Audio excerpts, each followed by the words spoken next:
264,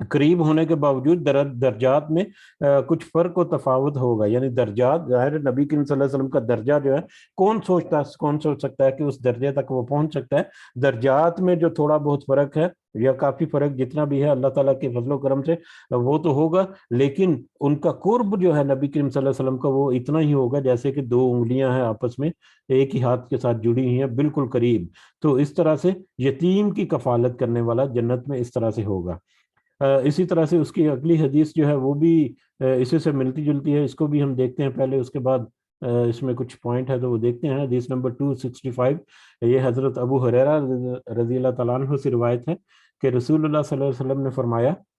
یتیم کی کفالت کرنے والا,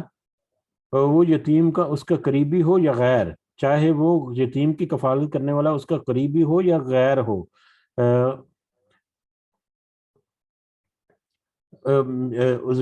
وہ یتیم کی کفالت کرنے والا اس میں, اور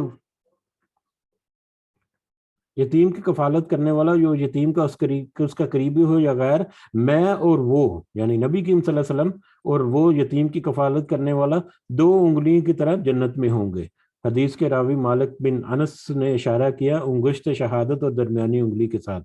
یعنی انگشت شہادت اور درمیانی انگلی کو ملا کر انہوں نے یا ان کے درمیان اس طرح سے اشارہ کیا جیسا کہ پچھلی حدیث میں ہے کہ یتیم کی کفالت کرنے والا, اور یہ یتیم جو ہے چاہے وہ قریبی رشتہ دار ہو یا غیر قریبی ہو, یہ غیر رشتہ دار ہو. قریبی رشتہ دار اور غیر قریبی رشتہ دار میں بھی کچھ فرق ہو سکتا ہے. قریبی رشتہ دار یعنی کہ بہن کا, بھائی کا, یا مطلب باپ دادا وغیرہ, یا قریب کے جو رشتہ دار ہیں ان کا کوئی یتیم رشتہ دار ہو, کوئی قریبی رشتہ, اور غیر قریبی بھی ہو سکتے ہیں یا غیر بھی ہو سکتے ہیں, جیسا کہ بہت دفعہ ہوتا ہے کہ کچھ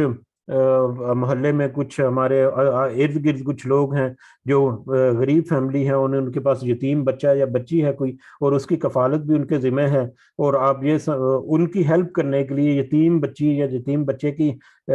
مدد کرنے کے لیے یا اس کے ذریعے اس کی کفالت کرنے کے لیے آپ اس اپنے رشتہ دار یا اس وہ جو دور کا رشتہ دار ہے یا کوئی آپ کا دوست وغیرہ ہے یا کوئی محلے کا دار ہے یا آپ کا کوئی ملازم ہے جس کے پاس کوئی اس طرح سے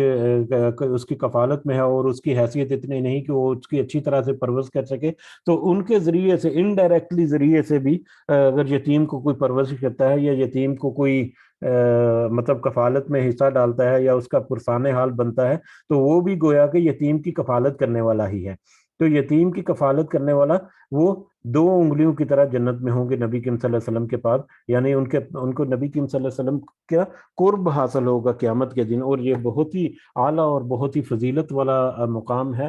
یقیناً ان لوگوں کے لیے جو یتیم کی کفالت کرتا ہے. اور یتیم کی کفالت کا کیوں ذکر ہوا اور کیوں ان کو اتنا اعلیٰ عہدہ اور اتنا اعلیٰ فضل اللہ تعالیٰ کا ملا, کیونکہ یتیم بچہ جو ہے وہ مجبور ہوتا ہے خاص کر اپنی بچپن کی عمر میں, جبکہ اس کو ماں باپ کے سہارے کی ضرورت ہوتی ہے اس کی تربیت کے لیے, اس کی تعلیم کے لیے, اس کے رہنے بہنے کے لیے. ایسی صورت میں جب ان کے پاس ماں باپ نہیں ہو یا خاص کر اس کا والد نہیں ہے جو ان کا مطلب ان کے گھر کی چھت جو ہے اس کے مانند ہوتا ہے, تو ایسی صورت میں تو اس کے سر پر دست شفقت رکھنا اور اس کے لیے کچھ کوشش کرنا, کچھ تگ و دو کرنا, اس کے لیے کچھ ارینجمنٹس کر دینا, چاہے ڈائریکٹلی ہو یا انڈائریکٹلی ہو. یہ تو ہمیں میرے سمجھ آ گیا کہ ڈائریکٹلی جو ڈائریکٹ کسی یتیم کی کفالت کرتے ہیں کسی بھائی کا, بہن کا یا کوئی بھی قریبی رشتہ دار, یا تھوڑا سا ہٹ کے ہو انڈائریکٹلی بھی کسی بھی طریقے سے ہو سکتا ہے, تو یتیم کی کفالت کرنا جو ہے اس کا اتنا بڑا اجر اور اتنا بڑا ثواب ہے. اور یتیم جو ہے وہ یقیناً اس چیز کا حقدار ہوتا ہے, اور خاص کر اگر یتیم کے پاس اس کا مال بھی ہو, تو اللہ تعالیٰ نے تو یہ تک بھی اجازت دے دی کہ اگر کوئی غریب ہے اور اس کے پاس یتیم ہے اور یتیم کے ساتھ اس کا کوئی مال یا اس کا کوئی کاروبار یا اس کا کوئی جائیداد جو ہے وہ بھی اس کے پاس زیر کفالت یا زیر انتظام ہے, تو اس میں سے بھی مناسب انداز میں, مناسب مقدار میں, میانہ روی کے ساتھ وہ خرچ کر سکتا ہے اس یتیم بچے کے لیے بھی اور ان کے اپنے لیے بھی, لیکن اس کو بھی انتہائی احتیاط کے ساتھ کہ یہ نہ ہو کہ اس کے بڑے ہونے تک وہ سارے کا سارا اس کا جو مال ہے اس کو خرچ کر دیا جائے, بلکہ اس کی حفاظت کرنا, اگر اس کے پاس اس کی استطاعت ہے تو اس مال کی حفاظت کرے. اگر کاروبار اس کے ملا، باپ کا کوئی کاروبار تھا، باپ جو ہے وہ تو دنیا سے رخصت ہو گیا، تو اس کے کاروبار کی دیکھ بھال اس طرح سے کرنا کہ وہ کاروبار جو ہے وہ قائم و دائم رہے اور بڑھتا رہے، تاکہ اس کے انڈیپینڈنٹ ہونے تک، بلوغت کی عمر تک پہنچنے تک وہ کاروبار جو ہے وہ اس کو حوالے کر دیا جائے. تو اس کی مال کی حفاظت کرنا جو ہے یہ بھی یتیم کی کفالت میں ہے، اور یہ بھی ایک انتہائی اہم ہے. تو اس میں یتیم کی کفالت اور یتیم کے ساتھ حسن سلوک کرنا، یتیم کے معاملات کو اس میں آسانی کرنا، اور اس کا خرچہ اور تربیت، اس میں دو تین چیزیں جو وہ ساری آ جاتی ہیں. تربیت کے معاملے میں بھائی اگر کوئی غریب ہے، اس کے پاس زیادہ مال و دولت نہیں، تو چاہے دوسرے جو ہیں وہ اس کی مدد کریں، چاہے وہ یتیم کے مال سے اس کی پرورش کریں، لیکن اس کی تربیت کرنا، اس کی اچھی تعلیم دینا، اس کو اچھے طریقے سے اس کی گرومنگ کرنا کہ وہ جب بڑا ہوگا تو وہ اچھا باکردار انسان بن سکے، دینی اعتبار سے بھی اور دنیاوی اعتبار سے بھی دنیا کے ساتھ مقابلہ کرنے کی سخت ہو. تو اس کی تربیت کرنا جو ہے وہ بھی کفالت میں آ جاتا ہے. صرف پیسہ خرچ کرنا اور کھانے کا انتظام کر دینا نہیں، بلکہ زندگی کے سارے پہلو جو ہے وہ اس میں شامل ہوتے ہیں یتیم کی پرورش میں. اسی طرح سے اگلی ایک حدیث دیکھ لیتے ہیں، اس کے بعد پھر انشاءاللہ اگلی مجلس میں دیکھیں گے. حدیث نمبر 266 ہے. یہ بھی حضرت ابو ہریرہ رضی اللہ تعالیٰ عنہ سے روایت ہے کہ رسول اللہ صلی اللہ علیہ وسلم نے فرمایا، مسکین وہ نہیں ہے جس کو کھجور اور 2 کھجور، لقمہ اور 2 لقمے لٹا دیں. یہ بہت ہی خوبصورت حدیث ہے، اور اس میں بہت ہی بڑا ایک سبق ہے ہمارے لیے کہ مسکین وہ نہیں جس کو کھجور اور 2 کھجور، لقمہ اور 2 لقمے لٹا دیں، یا جس کو کھجور 1 کھجور یا لقمہ 2 لقمے جو ہے وہ اس کو دے دیجئے. مسکین وہ نہیں ہے، بلکہ مسکین تو وہ ہے جو غربت کے باوجود سوال سے بچتا ہے. صحیح مسکین یا اصل مسکین تو وہ ہے جو غریب ہونے کے باوجود اپنا ہاتھ پھیلانے سے ڈرتا ہے یا اپنا ہاتھ نہیں پھیلاتا. اسی طرح سے صحیح بخاری اور صحیح مسلم کی ایک متفق جو روایت ہے اس میں بھی ہے کہ مسکین وہ نہیں ہے جو لوگوں کے گھروں کے چکر لگائے اور لقمہ 2 لقمے اور کھجور 2 کھجور اسے واپس لوٹا دیں، لیکن مسکین تو وہ ہے جو اب اتنی دولت بھی نہ پائے جو اسے لوگوں سے بے نیاز کر دے. یعنی اس کے پاس اتنی دولت نہ ہو کہ اس کو دوسروں کی ضرورت نہ پڑے، یا دوسرے الفاظ میں کہ وہ دولت کے معاملے میں اتنا کمزور ہو کہ وہ دوسروں کا محتاج ہو، دوسروں کی مدد کا محتاج ہو، اور اس کی غربت کی بابت احساس بھی نہ کیا جائے کہ اس پر صدقہ کیا جائے. یعنی اس کی غربت تو ہے، لیکن اس کی غربت کے باوجود اس نے اپنے آپ کو کچھ مینٹین کیا ہوا ہے. کپڑے جو ہے وہ صاف رکھنے کی کوشش کرتا ہے، کوئی ملتا ہے کسی سے تو مسکرا کر ملتا ہے، اس کے مسکراہٹ پر مسکینی کی بجائے، اس کے چہرے پر مسکینی کی بجائے مسکراہٹ جو ہے وہ جھلکتی ہے. تو اس کو ظاہری طور پر دیکھ کر یہ لگتا ہی نہیں کہ یہ اس قدر نادار اور غریب ہوگا کہ اس پر صدقہ کیا جائے، اور نہ ہی وہ خود دست سوال دراز کرے یا کھڑا ہو کر لوگوں سے مانگے، اور نہ ہی وہ خود لوگوں سے مانگتا ہے. یعنی اس کے پاس اتنی دولت نہیں کہ وہ مطلب اپنے خرچے پورا کر سکے، بلکہ وہ دوسروں کی مدد کا محتاج ہو، لیکن اس کے باوجود وہ اپنے آپ کو اس طرح سے مینٹین کرے کہ مطلب وہ دیکھنے میں تو غریب یا مسکین اس طرح سے حالت نہ ہو، اور دوسروں کے آگے وہ دستے سوال جو ہے وہ بھی دراز نہ کرے، دوسروں کے آگے ہاتھ بھی نہ پھیلاتا ہو. تو اصل مسکین تو یہ ہے. اور اسی طرح سے اگلی حدیث جو ہے اس کو بھی آج کور کر رہے ہیں، وہ بھی اسی طرح سے ہے کہ انہی حضرت ابو ہریرہ سے روایت ہے کہ نبی کریم صلی اللہ علیہ وسلم نے فرمایا، بیواؤں اور مسکین کی خبر گیری کرنے والا اللہ کی راہ میں جہاد کرنے والے کی طرح ہے. بیواؤں اور مسکین، اب مسکین کی ڈیفینیشن تو ہم نے پچھلی حدیث میں دیکھی ہے کہ بیوہ جو ہے وہ بھی ہمیں پتا ہے جو اپنے خاوند جس کا نہیں رہا اس دنیا میں اور وہ مجبور ہو گئی ہے، بہت سارے معاملات میں بہت ساری مشکلات ہو جاتی ہیں بیواؤں کو بھی، تو بیواؤں اور مسکین کی خبر گیری کرنے والا اللہ کی راہ میں جہاد کرنے والے کی طرح ہے. اور راوی حدیث کہتے ہیں، میرا گمان ہے کہ آپ صلی اللہ علیہ وسلم نے یہ بھی فرمایا کہ وہ اس عبادت کرنے والے کی طرح ہیں جو سست نہیں ہوتا، جو عبادت میں، ایسی عبادت کرنے والا جو اپنی عبادت کے کرنے میں سست نہیں ہوتا، اور اس روزے دار کی طرح ہوتا ہے جو بلا ناغہ روزہ کرتا ہے، جو ناغہ نہیں کرتا یا بلا ناغہ روزہ رکھتا ہے. تو ان 3 احادیث میں ہمیں ایک تو مسکین جو ہے اس کی ایک اہمیت پتہ چلتی ہے، اور دوسرا بیوہ کے ساتھ اس کی خبر گیری کرنے والا اس کے لیے. بہرحال خاص کر پہلی دو احادیث سے، یا پہلی جو حدیث جو 266 کے اندر جو دو جو روایات جو ذکر کی ہیں، اس کے ذریعے سے ہمیں پتہ چلتا ہے کہ اصل مسکین وہ نہیں ہے جو گھر گھر جا کر مانگتا ہے، دوسروں کے آگے دست سوال جو ہے دراز کرنے والا، ہاتھ پھیلانے والا جو ہے اصل مسکین نہیں ہے، کیونکہ وہ تو قطرہ قطرہ جمع کر کے دریا یا سمندر بنا لیتا ہے. جو دوسروں کے ساتھ ہاتھ پھیلا کر مانگتے ہیں ان کو بہت مل جاتا ہے، اور وہ بہت سخی بھی ہو جاتے ہیں، ٹھیک ہے، ان کے پاس بہت ہوتا ہے. لیکن وہ لوگ جو صحیح معنوں میں غریب بھی ہیں، غربت کی وجہ سے دولت اتنی اس کے بعد اتنی کم ہوتی ہے کہ وہ مستحق ہے کہ ان کی مدد کی جائے، لیکن اس کے باوجود وہ اپنے آپ کو ویل مینٹین رکھتے ہیں. مانگنے والے جو ہیں وہ تو اب دیکھیں کہ جب وہ سوال کرتے ہیں یا ہاتھ پھیلاتے ہیں تو وہ اپنا چہرہ جو ہے اس کو بھی تھوڑا اور ڈھلکا لیتے ہیں، تھوڑا سا اور اس کو اس میں مسکینیت لے آتے ہیں، تھوڑا سا اور اس میں تبدیلی لے آتے ہیں کہ ان کو دیکھ کر ایسے لگتا ہے کہ بیچارہ کتنا پتہ نہیں کب سے اس نے کھانا نہیں کھایا، اور کپڑے جو ہیں اس کے اس حال کے ہیں کہ پتہ نہیں کس حال میں ہے. لیکن جو صحیح مسکین جو ہے وہ ہیں جو سفید پوش، جس کو ہم اردو میں عام الفاظ میں کہتے ہیں، کہ جو ظاہری اعتبار سے اپنی جو غربت ہے اس کو بھی شو نہیں کرتا، جو اگر کسی سے ملاقات ہو تو وہ مسکرا کر ملتا ہے، عاجزی کے ساتھ ملتا ہے، بڑے حسن سلوک کے ساتھ ملتا ہے، اور دستے دراز بھی یعنی مطلب دستے سوال جو ہے وہ بھی دراز نہیں کرتا،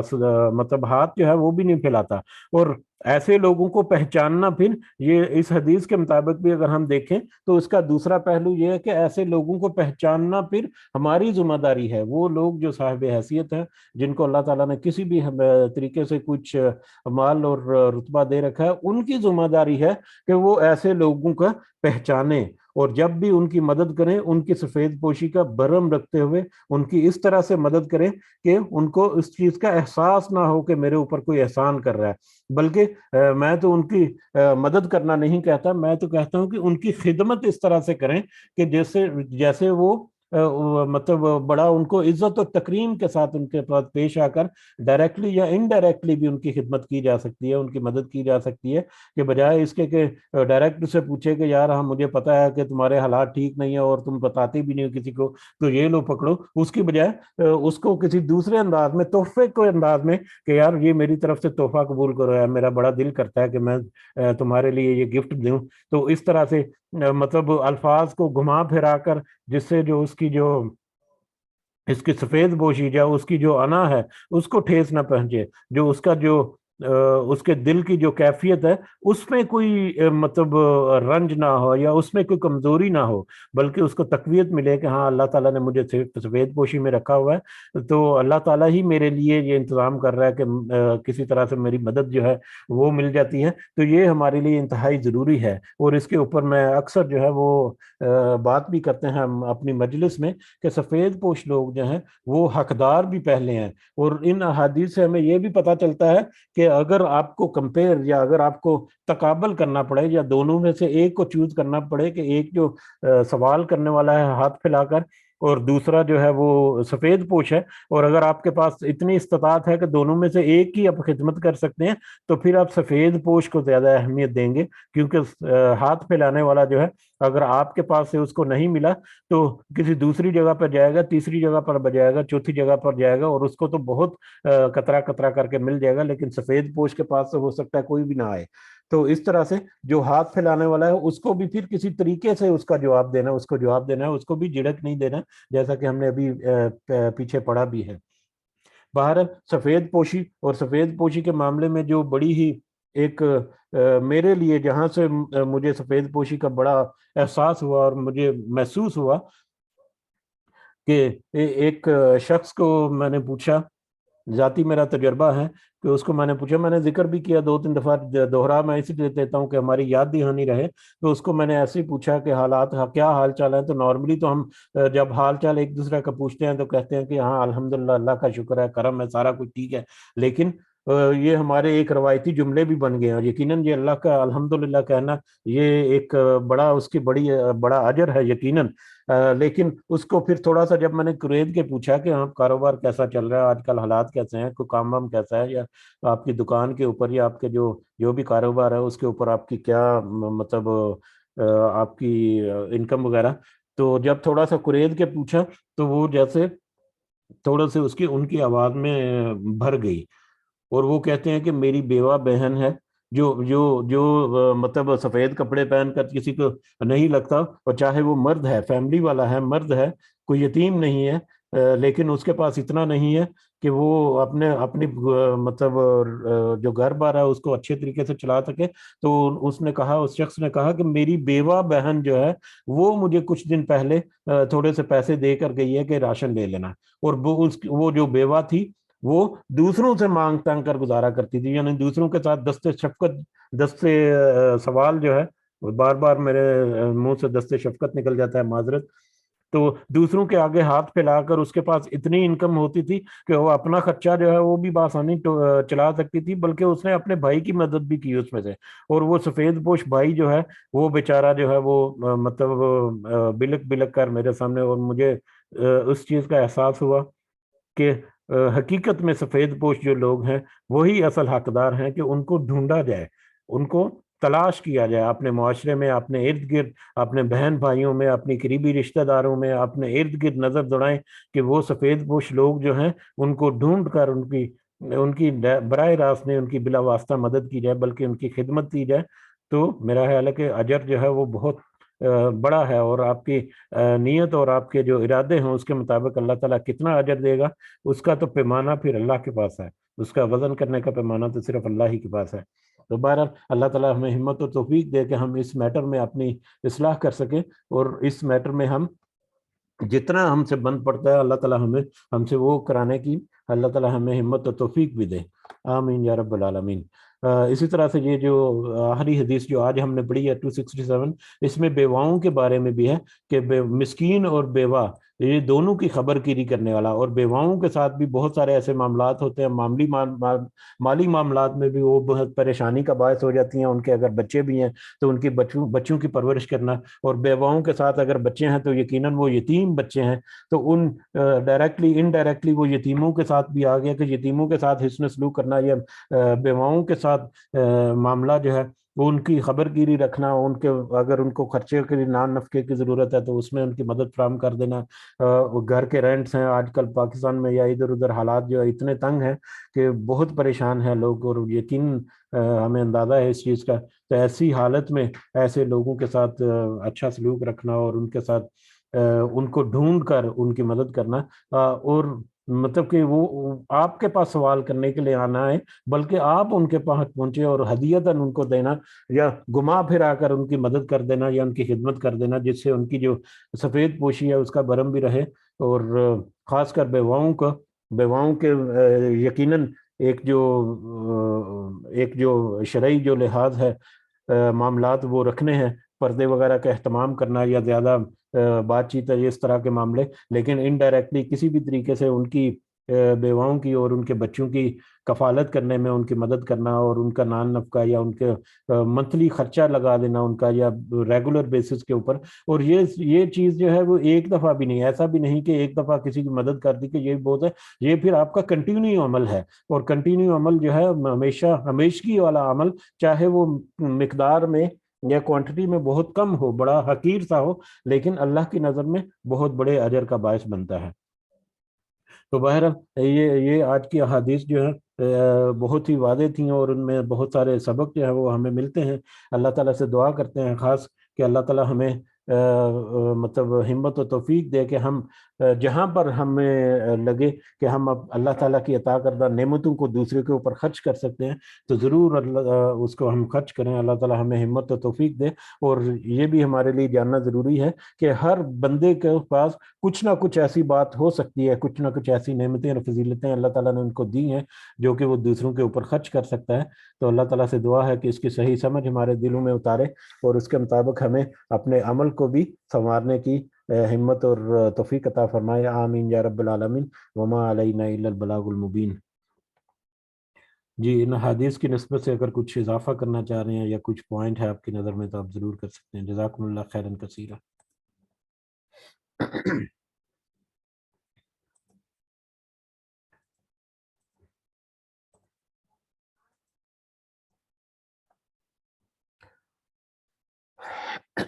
جی ٹھیک ہے، اگر کوئی اضافی پوائنٹ نہیں ہے تو انشاءاللہ پھر آج ہم اجازت چاہتے ہیں. اگلے سبق کے ساتھ اگلے ہفتے انشاءاللہ پھر واپس اسی مجلس میں اکٹھے ہوں گے. اللہ تعالیٰ سے دعا ہے کہ اللہ تعالیٰ ہمارے جتنے ظاہری اور باطنی مسائل ہیں وہ اللہ تعالیٰ ہمارے لیے آسان فرما دے. ان کے لیے اللہ تعالیٰ ہماری خاص مدد فرمائے. ہمارے والدین کے مسائل جو ہیں اللہ تعالیٰ ہمارے والدین کو بہترین صحت سے بھرپور زندگی عطا فرمائے. جو اس دنیا میں حیات ہیں ان کے لیے بھی، اور جو آخرت میں مطلب آخرت کے لیے آگے گزر چکے، اللہ تعالیٰ انہیں اپنے خاص فضل و کرم سے ایک بہترین جنت الفردوس میں جگہ عطا فرمائے. اللہ تعالیٰ ہمیں ہمت و توفیق دے کہ ہم جو اللہ کی نعمتیں ہیں ان نعمتوں کو دوسروں کے اوپر بھی خرچ کر سکیں، اور سفید پوشی کا برم رکھتے ہوئے ہم مطلب ان کی مدد کر سکیں یا ان کی خدمت کر سکیں. ربنا آتنا فی الدنیا حسنہ وفی الآخرۃ حسنۃ وقنا عذاب النار. ربنا تقبل منا انک انت السمیع العلیم وتب علینا انک انت التواب الرحیم. سبحان ربک رب العزۃ عما یصفون وسلام علی المرسلین والحمد للہ رب العالمین. سبحانک اللہم وبحمدک اشہد ان لا الہ الا انت استغفرک واتوب الیک. جزاکم اللہ خیرا کثیرا. السلام علیکم ورحمۃ اللہ وبرکاتہ.